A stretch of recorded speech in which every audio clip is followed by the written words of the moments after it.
কবরের আযাব কত কঠিন সইতে আমি পারিব না, মৃত্যু যন্ত্রণা কত কঠিন সইতে আমি পারিব না।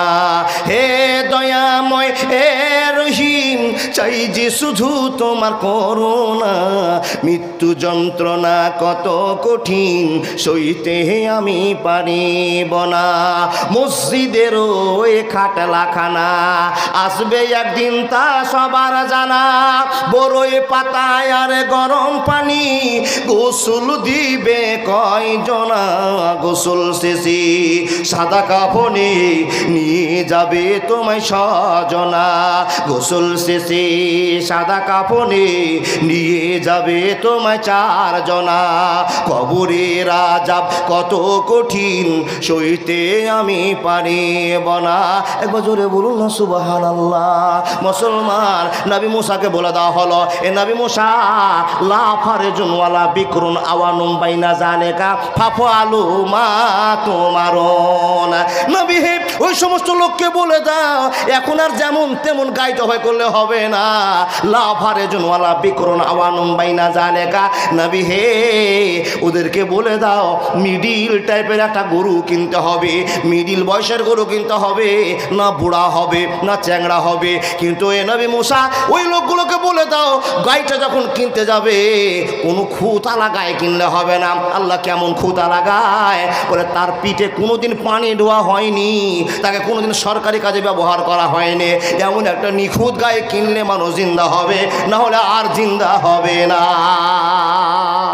নবী মুসা বলছেন এই লোকেরা আল্লাহর কাছে গেছিলাম, খবর শেষ হয়ে গিয়েছে, তোমরা এবার খবর নিয়ে নাও, গাই কিনতে যাও তো গরুটা বুড়াও কিনবে না আর চ্যাংড়া কিনবে না, কিন্তু মনে রেখে দাও চিকন গরু কিনতে হবে, ফ্রেশ গরু কিনতে হবে মিডিল বয়সে। শুধু তাই নয়, ওই গাইটার ওপরে বাচ্চিটার ওপরে কোনো দিন অত্যাচার করা হয়নি, কোনো দিন সে পানি ঢোলে করে কাউকে খাওয়ায়নি, কোনো দিন হালের জমি চাষ করেনি, মানে ফ্রেশ অরিজিনাল গরু লাগবে, যদি পাও তো বলো।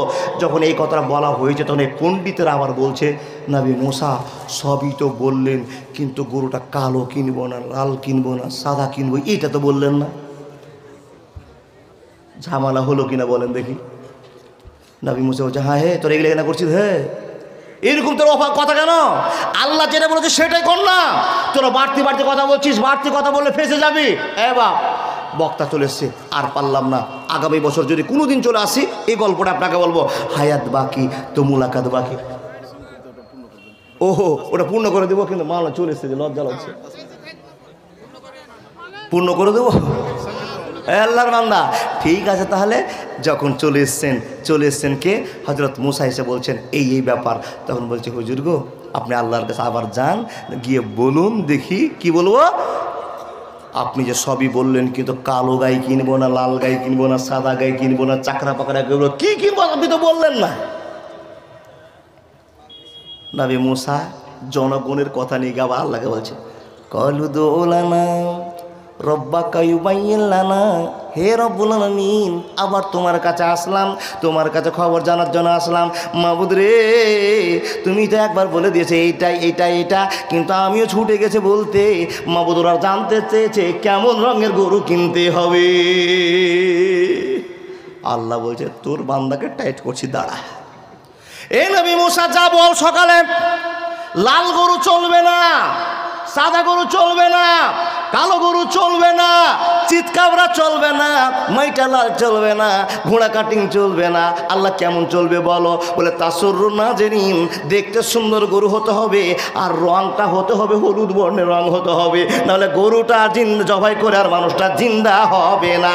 এখন বলুন তো বাবা পৃথিবীতে হলুদ গরু পাওয়া যাবে?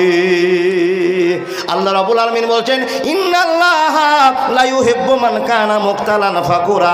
মানুষরা শোনে না, এমন বিপদের চক্র তোমাকে ছেড়ে দেব যদি অহংকার করো, পথ খুঁজে পাবে না, পাবে না, পাবে না। বাপজান অনুরোধ করছি আর বলতে বলবেন না, শেষখানে গরুটা খুঁজে পাওয়া যাবে যখন তওবা করবে। একটাই কথা, মানুষের কাজ হলো ভুল করা, আল্লাহর কাজ হলো ক্ষমা করা।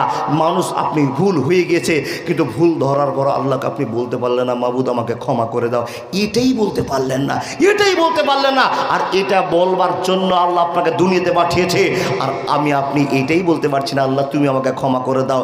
যত বড়ই গুনাহ হোক না কেন মাবুদের কাছে কানলে ক্ষমা পাবই, কিন্তু মন থেকে ইকরার করতে হবে জীবনে আর করব না। হায়াত বাকি, মোলাকাত বাকি। যদি ইউটিউব চালু করে দেন, ঝরঝর করে পৃথিবীর যত বক্তা আছে সবার ওয়াজ শুনতে পাবেন। আজকে আর দরকার মনে করি না, টাইম শেষ। আপনাদের মাদ্রাসার প্রেম দেখে মনটা ভরে গেল। সবই কালো কালো মাথা গো, সবই কালো কালো মাথা, সবই মুসলমান ভেবে নিয়েছি। আল্লাহর ভালোবাসা আছেই বলে আপনারা এত রাত ধরে বসে আছেন। বাপজান বিদায় নিচ্ছি। আসসালামু আলাইকুম ওয়া রাহমাতুল্লাহি ওয়া বারাকাতুহু।